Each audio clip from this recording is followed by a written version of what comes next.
नमस्ते सबैजनालाई। मेरो नाम अनिता तामाङ। मेरो चाहिँ भर्खरै युकेको भिजा लागेको छ। अनि म चाहिँ मास्टर्स इन इन्टरनेसनल बिजनेस म्यानेजमेन्टमा university of Sunderland in London क्याम्पसमा जाँदैछु। अनि थ्रु आउट द जर्नी चाहिँ मलाई ग्लोबल जर्नीले धेरै नै हेल्प गर्नुभयो।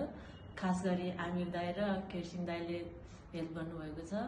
अनि मेरो चाहिँ मेन प्रब्लम भनेको चाहिँ फिनान्सियल डकुमेन्ट प्रिपेयर गर्नमा थियो, जुन चाहिँ फिनान्सियल लोनहरूदेखि लिएर त्यो ब्याङ्कमा काम गर्नलाई चाहिँ धेरै नै गाह्रो भइरहेको थियो। तर उहाँहरूले चाहिँ वार्डको डकुमेन्टेसनदेखि लिएर सबै कुरामा हेल्प गर्नुभयो र एकदम सजिलो र टाइममै काम गर्न भ्यायो। त्यसको लागि चाहिँ म ग्लोबल जर्नीमा काम गर्नुभएका आमिर दाई र केरसिङ दाईले चाहिँ धेरै धेरै धन्यवाद दिन चाहन्छु। र अब जो कोही पनि कुनै करियर कन्फ्युजनमा हुनुहुन्छ र कता जाने के गर्ने भनेर सोचमा परिरहनु भएको छ भने चाहिँ एकचोटि ग्लोबल जर्नीमा भिजिट गर्नुहोला अनि आफ्नो करियर काउन्सिलिङ चाहिँ लिनु होला। यो चाहिँ म चाहिँ मेरो आफ्नो तर्फबाट चाहिँ बेस्ट छ भन्न चाहन्छु।